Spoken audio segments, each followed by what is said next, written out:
하나님 말씀 창세기 49장 22절에서 26절 말씀입니다. 구약성경 79쪽입니다. 함께 읽도록 하겠습니다. 요셉은 무성한 가지 곧 셈 곁의 무성한 가지라. 그 가지가 담을 넘었도다. 활 쏘는 자가 그를 학대하며 그를 쏘며 그를 군박하였으나 요셉의 활이 도리어 경강하며 그의 팔이 힘이 있으니 야곱의 전능자의 손을 힘입음이라. 그로부터 이스라엘의 반석인 목자가 나도다. 내 아비의 하나님께로 말미암나니 그가 너를 도우실 것이요 전능자로 말미암나니 그가 네게 복을 주실 것이라. 위로 하늘의 복과 아래로 원천의 복과 젖먹이는 복과 태의 복이로다. 내 아비의 축복이 내 보여조의 축복보다 나아서 영원한 산이 한없음같이 이 축복이 요셉의 머리로 돌아오며 그 형제 중 뛰어난 자의 정수리로 돌아오리로다. 아멘. 방금 우리 딸이 이런 이야기를 했어요. 수학 문제를 풀면서 정답을 이렇게 알아갈 수가 있죠. 수학 문제는. 성경 말씀이 수학 문제와 같다면 어떨까? 이런 생각을 해봅니다. 성경 말씀이 수학 문제와 같이 정답이 있는 것이라면 우리는 그 정답을 찾아서 그 정답을 알면 되고 나의 소유로 삼으면 되죠. 지금 방금 우리가 읽은 이 말씀은 요셉을 축복하는 말씀이죠. 축복에 축복을 가득가득 부어 내리는 겁니다. 야곱의 전능자의 손을 힘입어서 그 이스라엘의 그 반석인 목자가 이제 요셉에게 날 것이다. 이렇게 말씀을 하셨습니다. 어떤 주석들을 보면 나름 똑똑하다고 하는 사람들을 보면 이 부분을 히브리어 해석을 이스라엘의 반석인 목자가 유다 지파에서 나왔기 때문에 이 말씀에 문제 있음을 이렇게 해서 번역을 조금 다르게 해버립니다. 이스라엘의 반석인 목자로부터 나리로다, 뭐 이런 식으로 번역을 해버려요. 말씀이라는 자체가 우리가 과연 해석할 수 있느냐라고 할 때는 말씀은 해석이 안 돼요. 문제는 인간이 이미 선악과를 먹었기 때문에 자신이 이미 선악을 판단하는 겁니다. 선악을 판단한다는 것은 이미 인간 몸속에 정답을 갖고 있다는 거예요. 우리는 이미 앞서서 요셉의 꿈, 그 꿈에 대한 해석과 실제로 이루어지는 그 과정을 살펴봤습니다. 이전에도 마찬가지죠. 아브라함에게 하신 그 약속이 어떻게 이루어져 나가느냐라고 우리들이 말씀을 읽어보게 되면 항상 충돌입니다. 아브라함이 생각하는 약속과 하나님의 약속은 달랐죠. 그리고 아브라함이 생각하는 약속 성취와 하나님이 주시는 약속 성취가 거의 대척점에 있습니다. 야곱도 마찬가지죠. 뱃속에서 하나님으로부터 부여받은 그 말씀, 큰 자가 어린 자를 섬기게 될 것이라는 그 말씀에 대한 해석. 왜 야곱이 그렇게 해석을 했느냐라고 할 때는 선악과를 먹었기 때문에 그래요. 아브라함도 그렇고 이삭도 그렇고 야곱도 그래요. 믿음의 조상들이 모두가 다 하나님의 약속을 받았을 때 그들은 나름대로 자신만의 해석을 갖고 있었어요. 달리 말하면 자신만의 정답을 갖고 있었다는 사실입니다. 말씀을 창세기 49장, 창세기가 끝나가는 과정 속에서도 이 말씀을 보게 되면 사람들은 희한하게 해석을 해요. 어떻게 해석을 하느냐라고 할 때는 꼭 아브라함처럼, 이삭처럼, 야곱처럼, 요셉처럼 해석을 한다라는 사실입니다.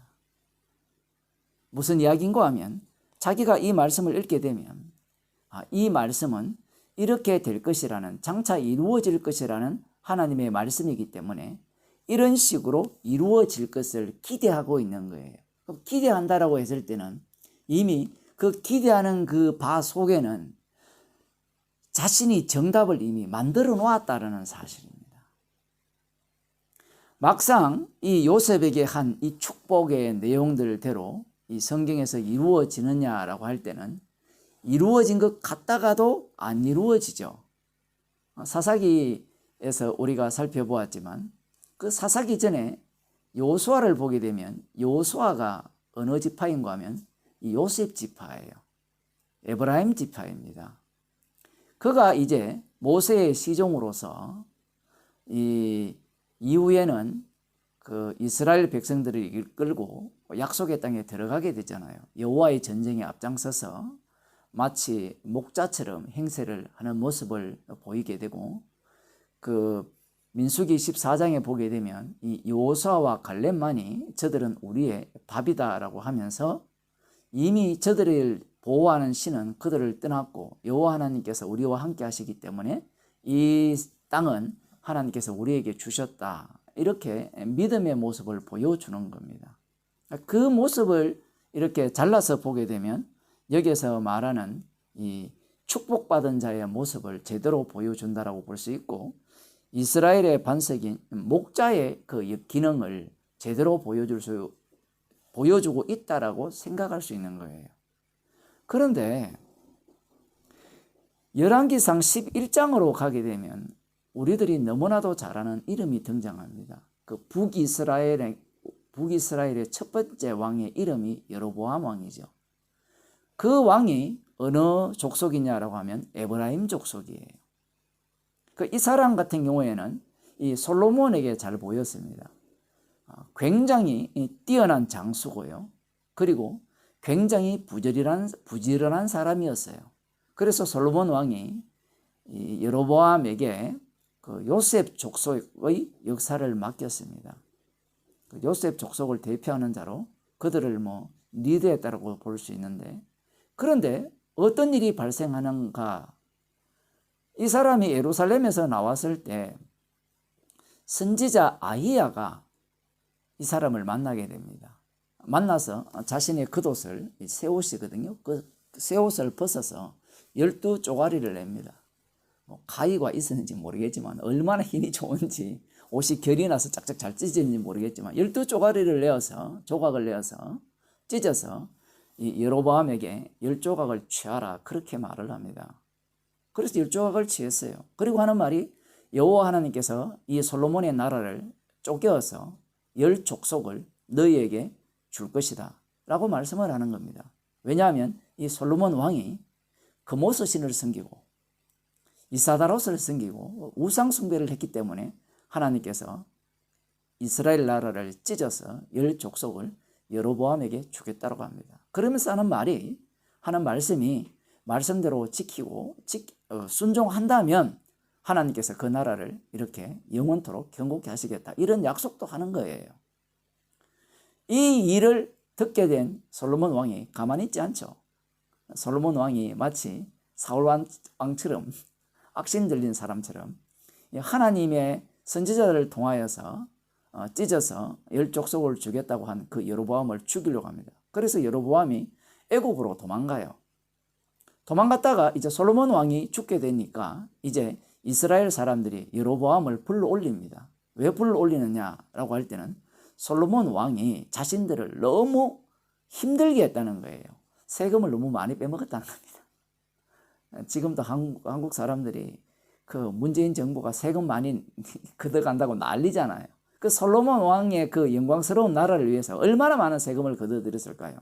그래서 그 다음 왕인 로보암 왕에게 이 여로보암을 앞장세워서 그 리더급이니까 그들도 다 알고 있잖아요. 왜 솔로몬 왕이 죽이려고 했고 애굽으로 도망갔는지를 알고 있으니까 여로보암을 불러올려서 로보암 왕에게 요청합니다. 솔로몬 왕이 우리의 고역을 너무 힘들게 했으니까 당신은 그 고역을 줄이시고 우리를 좀 덜 힘들게 해주세요. 그렇게 통치해 달라고 하니까 이 로보암 왕이 3일 후에 답을 주겠다고 하면서 그 노인들의 말은 듣지 않고 젊은 애들, 자기들 친구들 말을 듣죠. 요즘 애들하고 똑같아요. 어른들은 꼰대라고 해서 꼰대 말은 안 듣잖아요. 그 로보암 왕이 그들의 요구를 거절해 버립니다. 거절하고 이렇게 이야기하죠. 그 솔로몬 아버지께서 하신 일보다 너희들을 훨씬 더 힘들게 그 힘든 고역을 시킬 것이고 그것보다 천배 만배 무거운 멍에를 매게 할 것이다. 이렇게 이야기합니다. 그러자 이 여로보암을 앞장세운 이 이스라엘 사람들이 그 10지파들이죠. 그들이 우리는 다윗의 집과 상관이 없다라고 하면서 이스라엘 그 다윗의 집을 배반해 버립니다. 그리고 결국 이제 이 10지파를 중심으로 북이스라엘이 만들어지는 거거든요. 이렇게 된 것은 모두가 다 여호와께서 선지자 아이야를 통해서 하신 말씀을 이루려 함인데, 자, 이렇게 보게 되면 이때까지는 이 창세기 49장에서 요셉 지파에서 이스라엘의 반석이 목자가 날 것이라는 그것이 이 뭔가 맞아 떨어지는 것 같죠. 여호수아에게 있어서는 이 말씀이 맞아 떨어지는 것 같았습니다. 그리고 여기까지만 보더라도 선지자의 말씀대로 이 솔로몬이 우상을 숭배했기 때문에 찢어서 이 여로보암에게, 에브라임 족속인 여로보암에게 주어서 제대로 된 이 국가를 만들려고 하시는구나, 이렇게 생각을 할 수 있겠죠. 그러나 이 여로보암 왕이 어떠한 마음이 드느냐, 갑자기 이 나라가 자기와 나라가 되어버렸어요. 마치 사울 왕과 거의 흡사합니다. 동일하죠, 거의. 자, 그래서 이 북이스라엘 백성들이 이 하나님께 제사 드리기 위해서 예루살렘에 가서 성전에서 제사를 드려야 되는데, 이 여로보암 왕이 곰곰이 생각하니까 그들이 그곳에 가서 제사를 드리면 누구 편이 될까 생각하느냐라고 할 때는 이 남유다 편, 르호보암 왕이 편이 될까 해서 재빠르게 조치를 하는데, 그 조치의 방법이 금송아지 둘을 만들어서 하나는 단에, 그러니까 이스라엘 북쪽 가장 끝쪽에 그 황금 송아지를 두고, 또 다른 하나는 이스라엘, 북이스라엘의 가장 남쪽인 베델에 둡니다. 그리고 베델에는 산당을 만들어요. 말이 산당이지만 오늘날로 말하면 성전입니다. 그 당시로 말하면 성전이고 오늘날로 말하면 거룩한 교회죠. 송아지는 2개밖에 없으니까 그들이 바로 너희들을 애굽 땅에서 인도해낸 여호와 하나님이니까 그것이 바로 성전이 된 겁니다. 그곳에서 어떤 일을 벌이느냐, 하나님께 희생 제물을 드리는데 그곳에 제사장도 세웁니다. 물론 당연히 레위 지파 사람 아닌 보통 백성들로 제사장을 삼아서 그곳에서 희생 제물을 드리게 하는 겁니다. 결국 이 여로보암의 악이라는 것이 북이스라엘에서는 떠나지 않죠. 물론 남유다에서는 다윗의 등불만이 그들을 계속해서 지속시키는데, 이 북이스라엘의 그 핵심은 모두가 다 여로보암의 죄악에서 떠나지 않았더라는 것이 핵심입니다. 그 여호와 하나님을 우상으로 바꿔치기 위해서 우상 숭배하는 나라로 만든 거예요. 자, 이렇게 된다면 이 이스라엘이 요셉에게 한 이 축복 자체가 도대체 이게 축복입니까? 저주입니까? 분명히 뒷부분에 보면 축복했다라고 하거든요. 그 28절에 보면 그들을 각인의 분량대로 축복하였더라, 이렇게 이야기를 하잖아요. 우리가 생각하는 축복과 전혀 다른 이야기가 되는 거예요. 제가 처음 시작할 때 우리는 말씀을 대할 때 정답을 찾으려고 하죠. 그렇지 않아도 오늘 우리 탕자교회 장로님이 저한테 이런 말씀을 하셨어요. 어떤 목사님이 자신은 이제 10년 동안 설교할 자료가 생겼다, 이렇게 이야기를 하는데 제가 그 말씀을 듣고 웃었어요. 오늘 밤에 설교할 그것도 지금 나오지가 않아서 지금 안절부절하고 있는데, 그 말을 들으니까 참 복음이라는 것을 그런 식으로 이해할 수밖에 없다는 자체가 참 안타까울 뿐입니다. 지금 이 말씀을 보게 되면 이해가 우리가 볼 때는 이 말씀대로 되어질 것이라고 생각하는데, 앞서서 제가 말씀드린 바와 같이 말씀은요 절대로 우리들을 이해하게 만들지 않아요. 말씀은 말씀하신 분이 이루어지게 하는 거예요. 그 속에 참여시키는 겁니다. 만일 내가 이 말씀에 정답을 소유해버리면 어떤 꼴이 나느냐라고 하면 바로 르호보암 왕꼴이 나는 거예요. 왜냐하면 이렇게 되어야 된다는 정당성을 자기가 갖게 되거든요. 그러면 내가 바로 이스라엘의 반석인 목자라고 우기게 된다는 겁니다. 이러한 모습은 예수님 당시에 그 유대인들에게도 그대로 드러나거든요. 바리새인들, 그들의 입장에서 하나님께서 메시아를 주신다라고 하셨잖아요. 그러면 주신다고 하시면 우리는 어떻게 행동을 하죠? 메시아를 주시는 오실 것을 기다리고 그 메시아 왕국에 들어갈 준비를 하자라고 하겠죠. 그러한 생각에서 인간들은 못 벗어나요. 그런데 하나님께서 메시아를 주셨죠. 예수님을 보내셨죠. 그런데 그 예수님이 그들이 기다리는 메시아였습니까? 그들이 원했던 메시아가 아니죠. 그들이 소망한 정치적 독립을, 정치적 자유를 이루고 그들이 꿈꾸는 지상낙원을 만들어주는 메시아가 아니었단 말이에요. 분명히 그들은 말씀을 붙들고 믿었고 정답을 가졌단 말이에요. 그러니 하나님의 말씀을 그들은 그 말씀을 자신들이 이해하고 납득이 되고 그것을 분명한 진리로 소유할 수 있다라고 생각한 게 문제라는 겁니다.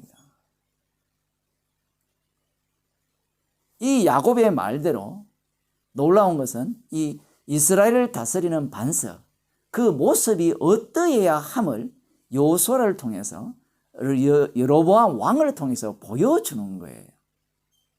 그 기능을 하기 위해서 이 말씀을 하신 겁니다. 그렇지 않으면 우리는 어떤 생각을 갖느냐 할 때 이 말씀대로 되어져야 하기 때문에 그래 요셉 지파에서 이스라엘의 반석이 목자가 나야 돼. 그게 누굴까? 아무리 찾아봐도 없어요.